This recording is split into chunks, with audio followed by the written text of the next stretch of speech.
כמו שברור לכולם היום שהימין צדק בעניין המדיני, בעניין הפלסטיני, היום זה פשוט, אתה הולך לכל מקום ואומרים לך תשמיד אותם, בקיבוצים, אומרים לך תשמיד אותם, חבריי לפרקליטות שנלחמו איתי בעניינים הפוליטיים, בוויכוחים, אומרים לי, משה, ברור שצריך להשמיד את כל העזתים. זאת אומרת, זה אמירות שמעולם לא שמעתי. Where does this essence of hatred come from? It doesn't just appear overnight. And in regards to the Israeli society that we are seeing today, all the way from the government on down to the very own people, it starts as early age in elementary schools and rises up through the kibbutzes and to military centers all the way to the levels of government. It's almost as if this is an inherent hatred for their Arab brethren. Earlier this year, not too long ago, CNN wrote an article, and I'm surprised by this. It starts at the top. Extremist views are all that many young Israelis have ever known. I mean, I'm not going to read the whole article, but I wanted to read this area here and talk about it. Sarah, who said she supports Israel's continued bombardment of Gaza and trusts that Netanyahu's plan will ensure the best path forward for the security of Israel in the future, once she envisions without Palestinian participation. I don't love any Abram, she says, Arabim. She said, using an English-Hebrew hybrid to refer to Arabs, who make up 20% of Israel's citizenry. I don't have Arab friends because I know someday that they're going to cheat me, kill me, she added, regurgitating the kind of inflammatory and dehumanizing rhetoric that many Israeli politicians and leaders have long normalized, but that has become more extreme since the start of the war. Those children will grow up to be terrorists, Sarah said. Her friends not in agreement. Now here, it's not, this is taught. I mean, even you look at the language. They're here to kill me. They'll cheat me. They'll steal from me. And even their children will grow up to be terrorists, right? Not learn this hatred. This is a learned hatred. This is not inherent, right? You're not born with this unless you're a complete sociopath. Then it's understandable. But in a society that has been totally been enamored every day, every second of the day with violence, racism. Well, this is the type of society that's going to be raised in the future. Now, what we're seeing today is basically a flatlining of any type of Arab history, Arab genesis in the country today. And those who had lived the initial onslaught are told to basically leave the country, or lest be a victim of Israeli violence. And society itself, Israeli society itself, is basically victims of what? Brainwashing. Much in the same way that Christian evangelicals here, or Wahhabi Muslims in Pakistan or Afghanistan or in Saudi Arabia. Victims of ideology, victims of human application, victims of abuse, post-traumatic stress disorder, where the victim becomes the instigator of said violence. Israel's war in Gaza killed more than 50,000 Palestinians since October 2023, among them 15,600 children. Right?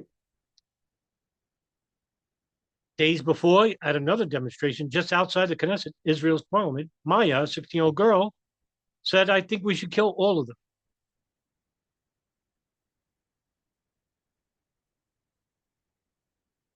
We have people in this country, people like Lindsey Graham, Tom Cotton, Lauren Boebert, who basically would support what Maya imparted here in this article. So how is it that we as a society, wherever you are in the world, can basically reform this line of thinking, and without violence, And I know that the evangelical Christians, some of them, are basically in a similar uh, environment regarding Israeli environment where they view outsiders as the enemy. You don't look like me, you don't believe like me, you're the enemy. One thing about I've always said, the Republicans basically will say they'll come right out and kill you. The Democrats will basically say, yeah, we're working on the problem, we love you, and then kill you slowly. Democrats are more wise with their words than they are with the Republicans. And whether you look at it from that perspective of American demographics or in the geopolitical context with the Israel-Gaza issue, one thing is clear, that this starts at a very young age. There's a great article by the Middle East Monitor. Israeli scholar Nur Peled Ekman's important academic study, Palestine in Israeli Books, which is essential reading for anyone who wants to understand some important realities about the Israeli state and Israeli society. How did a person like Maya come to be where she's actually 16, doesn't know anything about the world, yet can make a declaration as damning as saying we should kill all the Palestinians? As a settler colonial entity, real change can never come from within Israeli society. That's right. This is going to be an outsider. This is where the United States comes in, or China. Some global power has to come and say, stop. Or enough countries say this is not normal. It must be imposed from the outside, much like white South Africans. Jewish Israelis will never voluntarily give up their privileged positions as settlers. South African apartheid was defeated by the masses of South Africa with support of some white dissidents and their political leaders in alliance with a global solidarity campaign. That means the Likud, the religious Zionist party, the Oded Yehud party, the United States, far-right extremists within the Republican Party, and then you got the anti-Jews, the small little circle there. It has to be wiped out. First of all, we have to get rid of the American Israeli Public Affairs Committee from influencing Congress with money. That's one. Two would be to label the Israeli government as a terrorist threat, because what they're doing is terrorism.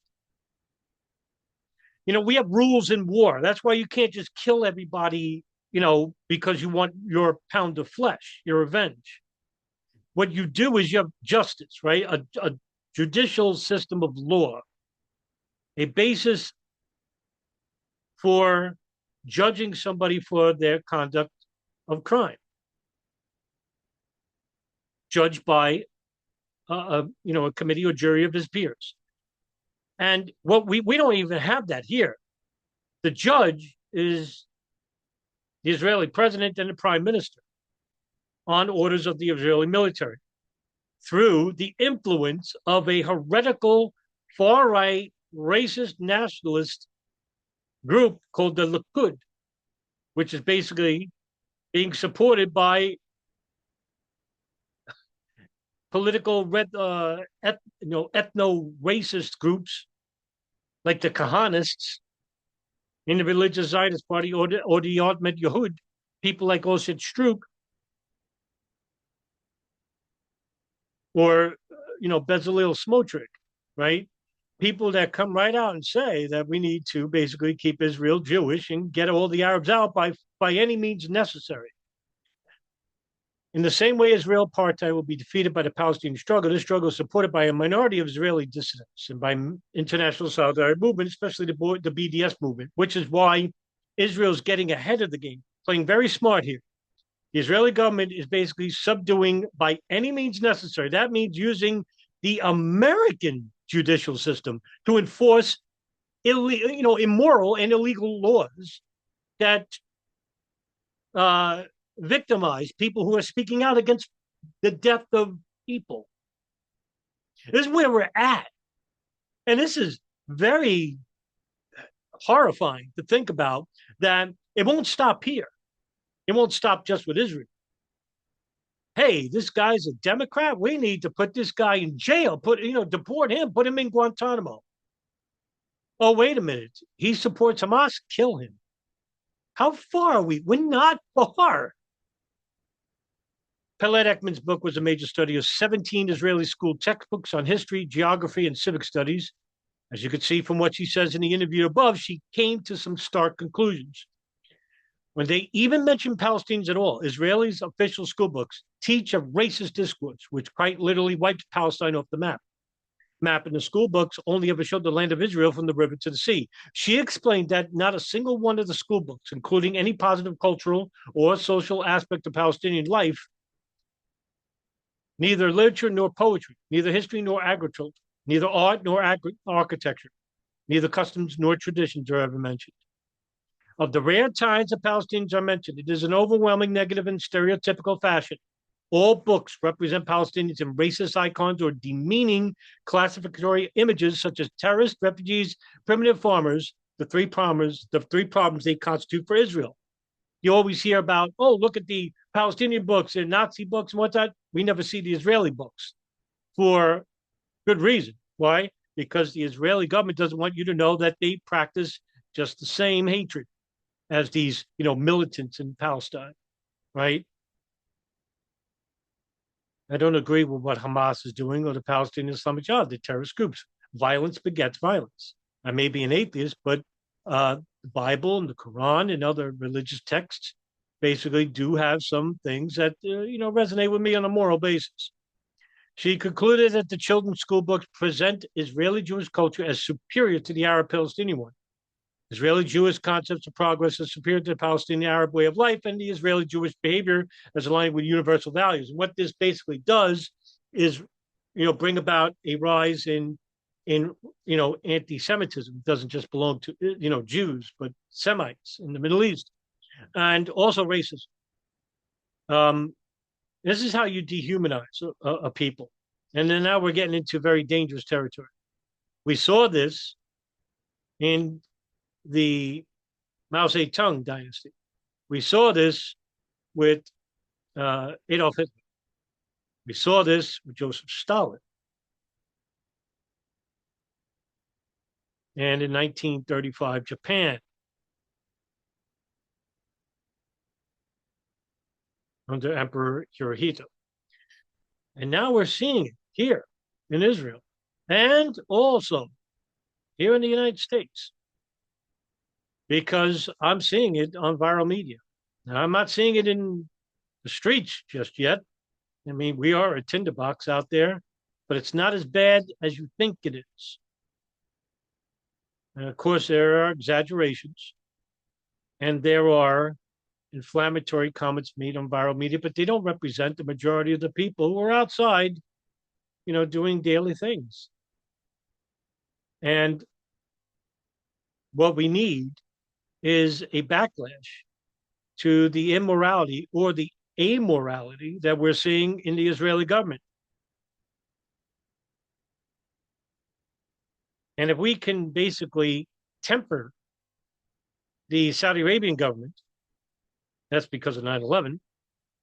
Why can't we do it with Israel? Is it because that they have a wide financial influence within our Senate and House committees? Yes. But is it something more? One thing about the Israelis is they're very good with signals intelligence. That means spying. And allies don't do this with one another. I don't consider Israel an ally, nor Saudi Arabia an ally. I would consider, say, Finland an ally, or Sweden, or Somalia, or, Indonesia. These countries never did anything to me or to basically influence our national Congress for their own agendas and interests, which costs at the behest of many tens of thousands of lives. So what we need to do is have more outspoken people, people who follow my channel. That's every once in a while I try to get you to go out there, make a video of your own or write an article. I'm, like I say, I'm not an expert, and I like to spread relevant information to basically inform you, the public, about what's going on in our name, that we can maybe one day do something about it. All right, guys. Thank you very much for tuning in. Have a great weekend.